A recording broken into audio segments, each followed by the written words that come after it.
నమస్తే బ్రదర్, ఎలా ఉన్నారు?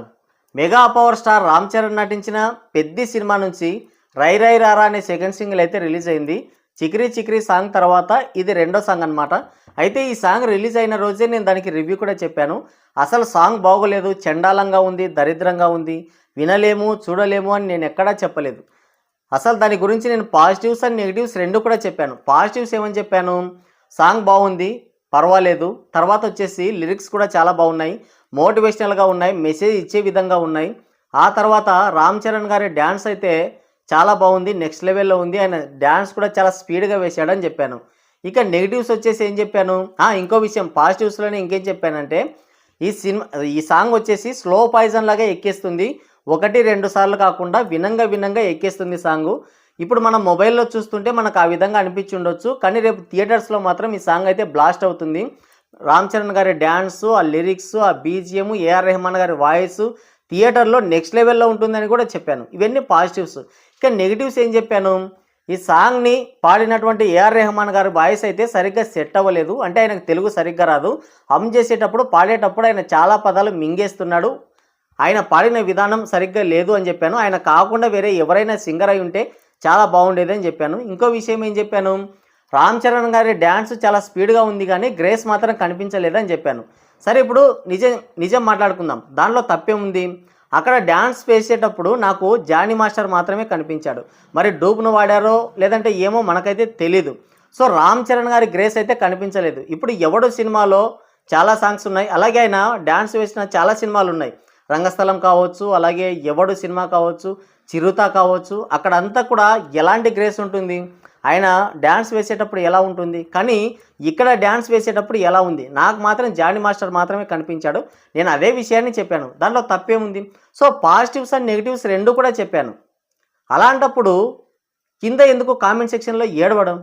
సరే, మీరు ఏడుస్తూనే ఉంటారు. సరే, మొత్తానికైతే ఈ రై రై రారా సాంగ్ అనేది అయితే హిట్ అయింది. అదే బాగానే ఉంది, పర్వాలేదు.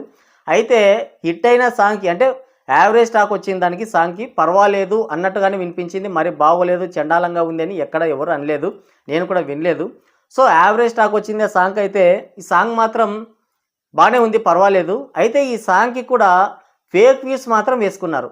అంటే నేను ఫేక్ వ్యూస్ అని చెప్పినా కూడా మళ్ళీ కామెంట్ సెక్షన్లో ఏదేదో మాట్లాడుతూ ఉంటారు. కానీ దానికి సంబంధించినటువంటి ప్రూఫ్స్ కూడా తీసుకొని వచ్చాను, అది కూడా మాట్లాడుకుందాం. అయితే గతంలో గేమ్ చేంజర్ సినిమాకి డే 1 186 కోట్ల పోస్టర్ వేశారు. దానికి రియాలిటీగా ఎంత కలెక్షన్స్ వచ్చాయి? 80 కోట్లు మాత్రమే వచ్చింది.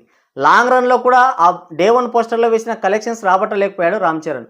సరే, అదంటే ఫ్లాప్ సినిమా. తర్వాత చూసుకుంటే హరిహర వీరమల్లు సినిమాకి కూడా సేమ్ ట్రైలర్కి 48 మిలియన్స్ వ్యూస్ వచ్చాయని చెప్పేసి సౌత్ ఇండియాలోనే నెంబర్ 1 అని చెప్పేసి దానికి డబ్బా బజాయించారు. కానీ రియాలిటీ ఏమైంది? 100 కోట్లకి పైగానే బొక్క పడింది ఆ సినిమాకి. 48 మిలియన్స్ వ్యూస్ వస్తే సినిమాకి కలెక్షన్స్ ఎంత రావాలి? జస్ట్ ఊరికే క్యాలిక్యులేట్ చేసుకున్నా. ఆ సినిమాకి మళ్ళీ డే 1 800, 1000, 1200 టికెట్ రేట్స్ పెట్టారు. అలాంటప్పుడు ఎంత కలెక్షన్స్ రావాలి?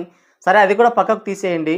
ఆ తర్వాత చూసుకుంటే మళ్ళీ మొన్న మంచు విష్ణు నటించిన కన్నప్ప సినిమాకి డే 1 ఇండస్ట్రీ హిట్ అనే పోస్టర్ వేసుకున్నారు. సినిమా బడ్జెట్ ఎంత? డే 1 వచ్చిన కలెక్షన్స్ ఎంత? ఒక్క రోజులోనే ఆ సినిమా బ్రేక్ ఈవెన్ సాధించి ఇండస్ట్రీ హిట్ అవుతుందా? అంత కలెక్షన్స్ వచ్చి ఉంటాయా? అది ఇండస్ట్రీ హిట్టేనా? సో ఇలా మాట్లాడుకుంటూ పోతే చాలా ఉంటాయి. ఇక్కడ నేను చెప్పేది ఏంటంటే, ప్రతి హీరో కూడా అంటే చాలా వరకు కూడా చాలామంది హీరోలు కూడా ఈ ఫేక్ వ్యూస్ని మాత్రమే నమ్ముకుంటుంటారు. యూట్యూబ్లో ఎలాగైనా సరే ఇప్పుడు నా వీడియోకి కూడా నేను డబ్బులు కట్టి వ్యూస్ ఎన్నైనా తెచ్చుకోవచ్చు, కానీ దానివల్ల ఎవరికి ప్రయోజనం? వాళ్ళంటే సినిమాలు తీస్తున్నారు కాబట్టి ఎక్కువ మందికి రీచ్ అవుతుందని చెప్పేసి ఆ విధంగా ఫేక్ వ్యూస్ అయితే వేసుకుంటుంటారు. నేను ఫేక్ వ్యూస్ అని ఎందుకు చెప్తున్నానంటే, ఇప్పుడు ప్యారడైజ్ సినిమా ఉంది, నాని నటించిన ప్యారడైజ్ సినిమా ఉంది, ఆయా షేర్ సాంగ్ వచ్చింది. ఆ సాంగ్కి అసలు అన్ని ఫ్యాండమ్స్ అంటే అన్ని హీరోల ఫ్యాండమ్స్ కూడా ఎదురు చూసిన ఒకే ఒక్క సినిమా సాంగ్ అది. ఆ సాంగ్కి రీచ్ అయితే నెక్స్ట్ లెవెల్లో వచ్చింది. నెక్స్ట్ లెవెల్లో వచ్చిందని ఎలా చెప్తానంటే, వ్యూస్ ఎలాగైనా తెచ్చుకోవచ్చు, కానీ లైక్స్ మాత్రం తెచ్చుకోలేం. ఆ సాంగ్ కావచ్చు, అందులో నాని స్వాగ్ కావచ్చు, ఆ స్టైల్ కావచ్చు, ఆ డ్యాన్స్ మూమెంట్స్ కావచ్చు, అలాగే ఆ సింగర్ కావచ్చు, ప్రతి ఒక్కటి కూడా నెక్స్ట్ లెవెల్లో ఉంది. అందుకనే దానికి అంత రీచ్ వచ్చింది. ఎంత రీచ్ వచ్చిందంటే ఏకంగా టైర్ 1 రేస్లోకి ఎంటర్ అయిపోయారు నాని. సో ఇప్పుడు ఆయా షేర్ సాంగ్కి వచ్చేసి ప్యారడైజ్ ఆయా షేర్ సాంగ్కి వ్యూస్ వచ్చేసి 24 అవర్స్లో 22 మిలియన్ వ్యూస్ వచ్చాయి. ఇక లైక్స్ వచ్చేసి 7,50,000కి పైగా లైక్స్ వచ్చాయి. అంటే ఒక మీడియం స్టార్ అంటే టైర్ 2 హీరోకి ఈ రేంజ్లో లైక్స్ వచ్చాయంటే అది అంటే టైర్ 1 హీరోతో సమానమైన లైక్స్ అయితే వచ్చాయి దానికి. ఎలా వచ్చాయి? అవి చాలామంది దానికోసం ఎదురు చూస్తున్నారు. ఆ సినిమా పైన హైప్ క్రేజ్ నెక్స్ట్ లెవెల్లో ఉంది కాబట్టి అన్ని లైక్స్ వచ్చాయి. ఇప్పుడు పెద్ద సినిమా నుంచి వచ్చిన రై రై రారా సాంగ్ విషయానికి వస్తే ఈ సాంగ్కి 24 అవర్స్ కంప్లీట్ అయ్యేసరికి 29.3 మిలియన్ వ్యూస్ వచ్చాయి. అంటే దాదాపుగా 30 మిలియన్ వ్యూస్ వచ్చాయి. కానీ లైక్స్ మాత్రం 5,10,000 లైక్స్ మాత్రమే వచ్చాయి. కావాలంటే మీరు చెక్ చేసుకోండి. 22 మిలియన్స్ వ్యూస్ వచ్చిన ఆ సాంగ్కి దాదాపుగా 7,50,000 లైక్స్ వస్తే అది కూడా టైర్ 2 హీరోకి. ఇక ఈయన టైర్ 1 రేస్లో ఉన్నాడు, స్టార్ హీరో ఉన్నాడు, పైగా గ్లోబల్ స్టార్ కాబట్టి ఈయనకి 30 మిలియన్ వ్యూస్ వచ్చాయి. అలాంటి 30 మిలియన్ వ్యూస్ వచ్చినప్పుడు కనీసం 7 లక్షల లైక్స్ అన్న రావాలిక. కానీ 5,10,000 లైక్స్ మాత్రమే వచ్చాయి. నేను ముందు చెప్పినట్టుగానే వ్యూస్ ఎలాగైనా తెచ్చుకోవచ్చు, కానీ లైక్స్ వస్తేనే సినిమా పైన హైప్ ఉన్నట్టు, క్రేజ్ ఉన్నట్టు, అలాగే ఆ సాంగ్ ఎక్కువ మందికి నచ్చిందని అర్థం. సో ఈ విధంగా చూసుకుంటే ప్యారడైజ్ నుంచి వచ్చిన ఆయాషేర్ సాంగ్ అయితే లైక్స్ ఎక్కువగా వచ్చాయి కాబట్టి వ్యూస్తో సంబంధం లేదు, వ్యూస్ ఎలాగైనా తెచ్చుకోవచ్చు. కానీ లైక్స్ అనేవి ఎక్కువగా ఉన్నాయి కాబట్టి ఆ సినిమా పైన ఆ సాంగ్ బాగుందని, ఆ సినిమా పైన హైప్ అండ్ క్రేజ్ ఉందని. కానీ పెద్ద సినిమా విషయానికి వస్తే దీనికి 29 మిలియన్స్కి పైగా వ్యూస్ వచ్చినా కూడా 5,10,000 లైక్స్ మాత్రమే వచ్చాయి. అంటే సాంగ్ యావరేజ్గా ఉంది.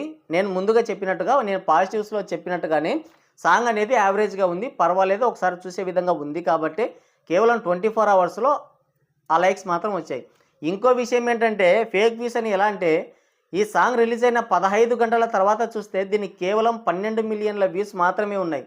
ఆ తర్వాత అంటే మళ్ళీ 8 గంటలు కంప్లీట్ అయ్యేసరికి 29.3 మిలియన్ వ్యూస్ వచ్చాయి.